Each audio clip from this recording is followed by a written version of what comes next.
Lecture du livre des Juges. En ces jours-là, il y avait un homme de Soréa, du clan de Dan, nommé Manoah. Sa femme était stérile et n'avait pas eu d'enfant. L'ange du Seigneur apparut à cette femme et lui dit: Tu es stérile et tu n'as pas eu d'enfant. Mais tu vas concevoir et enfanter un fils. Désormais, fais bien attention, ne bois ni vin ni boisson forte, et ne mange aucun aliment impur, car tu vas concevoir et enfanter un fils. Le rasoir ne passera pas sur sa tête, car il sera voué à Dieu dès le sein de sa mère. C'est lui qui entreprendra de sauver Israël de la main des Philistins. La femme s'en alla dire à son mari: Un homme de Dieu est venu me trouver. Il avait l'apparence d'un ange de Dieu tant il était imposant. Je ne lui ai pas demandé d'où il venait, et il ne m'a pas fait connaître son nom. Mais il m'a dit: Tu vas devenir enceinte et enfanter un fils. Désormais ne bois ni vin ni boisson forte, et ne mange aucun aliment impur, car l'enfant sera voué à Dieu dès le sein de sa mère et jusqu'au jour de sa mort. La femme enfanta un fils, et elle lui donna le nom de Samson. L'enfant grandit, le Seigneur le bénit, et l'Esprit du Seigneur commença à s'emparer de lui. Parole du Seigneur.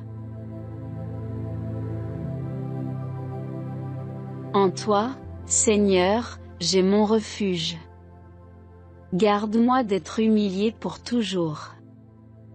Dans ta justice, défends-moi, libère-moi. Tends l'oreille vers moi, et sauve-moi. Sois le rocher qui m'accueille, toujours accessible. Tu as résolu de me sauver.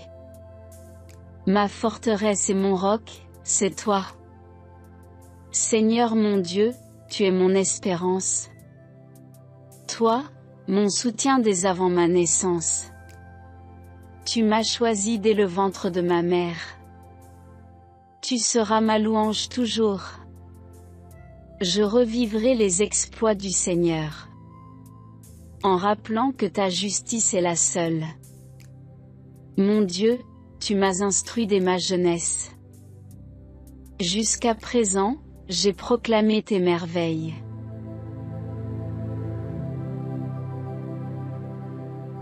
Évangile de Jésus-Christ selon saint Luc. Il y avait, au temps d'Hérode le Grand, roi de Judée, un prêtre du groupe d'Abia, nommé Zacharie. Sa femme aussi était descendante d'Aaron. Elle s'appelait Élisabeth. Ils étaient l'un et l'autre des justes devant Dieu, ils suivaient tous les commandements et les préceptes du Seigneur de façon irréprochable. Ils n'avaient pas d'enfants, car Élisabeth était stérile, et, de plus, ils étaient l'un et l'autre avancés en âge.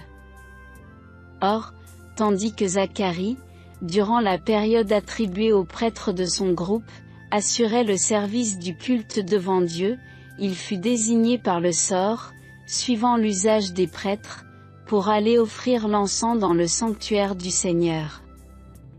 Toute la multitude du peuple était en prière au dehors à l'heure de l'offrande de l'encens.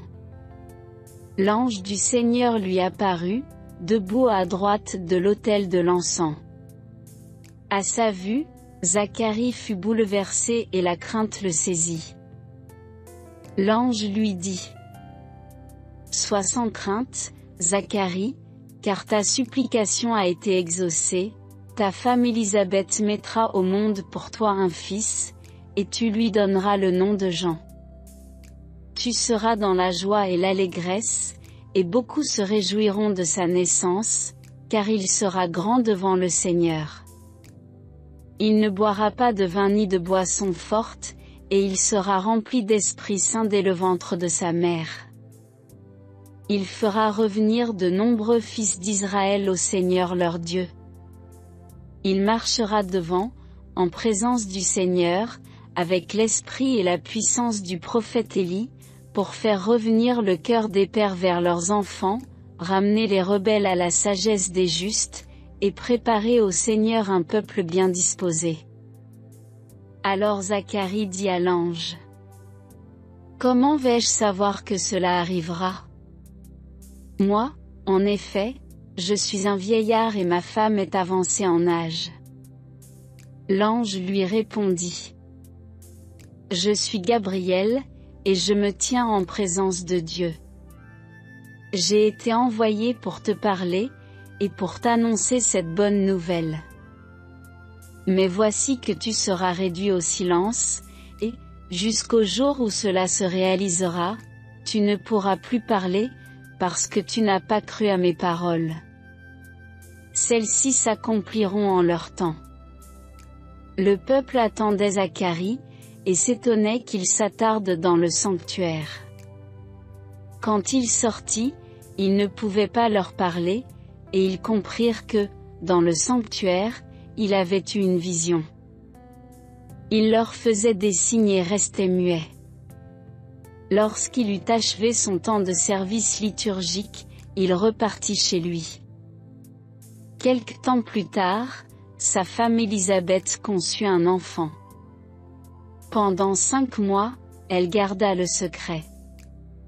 Elle se disait: Voilà ce que le Seigneur a fait pour moi, en ces jours où il a posé son regard pour effacer ce qui était ma honte devant les hommes. Acclamons la parole de Dieu.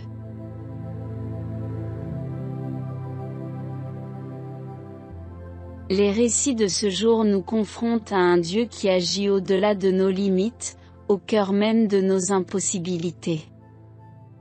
Il révèle une vérité fondamentale: Dieu choisit de se manifester dans les situations où tout semble perdu, là où l'humain, face à sa propre faiblesse, ne peut que s'abandonner.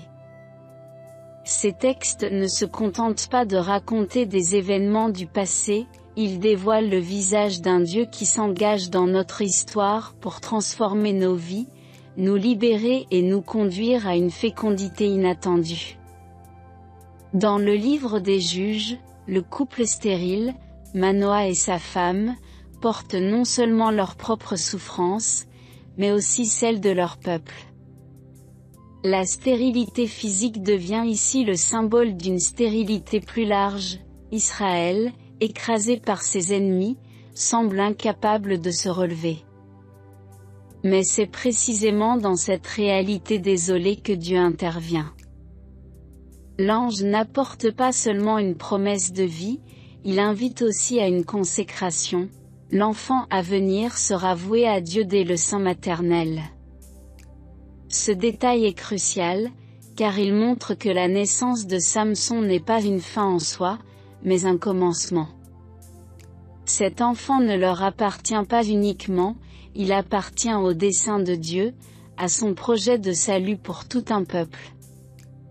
Ainsi, la promesse divine dépasse de loin les attentes humaines, elle transforme une histoire individuelle en un chapitre de l'histoire du salut. Dans l'Évangile, l'histoire de Zacharie et Élisabeth prolonge cette dynamique. Leur vieillesse et leur stérilité, perçues comme des marques de finitude, deviennent l'occasion pour Dieu de manifester sa puissance créatrice. Mais ici encore, la naissance annoncée n'est pas une simple réponse à un désir personnel. Jean-Baptiste ne sera pas seulement leur fils, il sera celui qui précède et annonce le Fils de Dieu. Pourtant, face à cette promesse extraordinaire, Zacharie vacille. Il doute, comme nous doutons si souvent lorsque les plans de Dieu nous dépassent. Son silence imposé par l'ange n'est pas une punition, mais une grâce. Ce silence devient un lieu de maturation spirituelle, une invitation à se taire pour écouter, à s'effacer pour laisser Dieu agir. Dans ce silence, Zacharie apprend à accueillir, non avec les armes de la raison, mais avec celles de la foi. Ces récits nous parlent profondément parce qu'ils touchent à notre condition humaine. Comme Manoah, comme Zacharie, nous connaissons des lieux de stérilité dans nos vies. Nous faisons l'expérience de nos limites, de nos échecs, de nos doutes. Nous nous heurtons à des impossibilités qui nous paralysent. Pourtant, ces textes nous rappellent que ces lieux mêmes, que nous percevons comme des lieux de mort, sont les lieux privilégiés où Dieu veut agir. Ce n'est pas malgré notre faiblesse que Dieu intervient, mais à travers elle. Il ne cherche pas des instruments parfaits, mais des cœurs ouverts, prêts à accueillir son œuvre. Le psaume nous offre une clé pour entrer dans cette dynamique. En toi, Seigneur, j'ai mon refuge. Ce cri du psalmiste est celui de l'homme qui reconnaît qu'il ne peut rien par lui-même, mais qui choisit de s'abandonner à Dieu. Cet abandon n'est pas une résignation, mais un acte de foi, une déclaration de confiance en un Dieu qui est fidèle à ses promesses. L'attente peut être longue, marquée par des silences, par des nuits, par des doutes. Mais cette attente est féconde, car elle nous prépare à recevoir ce que Dieu veut donner, bien au-delà de ce que nous pouvons imaginer. En ce temps de l'Avent, ces textes nous appellent à regarder nos vies avec les yeux de la foi. Où sont nos lieux de stérilité, nos impossibilités, nos silences? Ces espaces ne sont pas des fins en soi, ils sont des points de départ pour une œuvre divine. La naissance de Samson, la naissance de Jean-Baptiste, ne sont que des étapes dans un plan plus vaste qui culmine dans la venue du Christ. Jésus, l'Emmanuel, est la promesse ultime, le signe que Dieu ne nous abandonne pas, qu'il vient dans nos ténèbres pour y faire jaillir la lumière. Aujourd'hui, laissons cette lumière pénétrer nos vies. Offrons à Dieu nos doutes, nos blessures, nos stérilités. Faisons silence en nous pour écouter sa voix, pour accueillir son action, pour lui permettre de transformer ce qui nous semble mort en source de vie. C'est là le cœur de l'Avent, attendre, espérer, se préparer à la venue de celui qui fait toutes choses nouvelles. Amen. Prions ensemble. Seigneur Tout-Puissant, toi qui fais jaillir la vie là où tout semble perdu, nous venons devant toi avec nos faiblesses, nos doutes et nos impossibilités. Nous te les offrons, avec confiance, sachant que tu es le Dieu des commencements nouveaux. En ce temps de l'Avent, ouvre nos cœurs à ton action. Aide-nous à faire silence pour écouter ta voix, à reconnaître tes signes dans notre quotidien, et à nous abandonner à ton dessein d'amour. Comme Manoah, Zacharie et Élisabeth, apprends-nous à te faire confiance, même dans nos silences et nos nuits. Viens féconder nos déserts, transforme nos stérilités en lieux de grâce, et fais de nous des témoins de ton salut. Seigneur, prépare-nous à accueillir ton Fils, la lumière qui vient illuminer nos vies. Que son esprit nous remplisse d'espérance et de paix, et qu'il fasse de nous des serviteurs joyeux de ton royaume. Nous te le demandons, par Jésus-Christ, notre Seigneur, lui qui vit et règne avec toi et le Saint-Esprit, pour les siècles des siècles. Amen. Notre Père, qui es aux cieux, que ton nom soit sanctifié, que ton règne vienne, que ta volonté soit faite sur la terre comme au ciel. Donne-nous aujourd'hui notre pain de ce jour. Pardonne-nous nos offenses, comme nous pardonnons aussi à ceux qui nous ont offensés. Et ne nous laisse pas entrer en tentation, mais délivre-nous du mal. Amen. Je vous salue Marie, pleine de grâce. Le Seigneur est avec vous. Vous êtes bénie entre toutes les femmes. Et Jésus, le fruit de vos entrailles, est béni.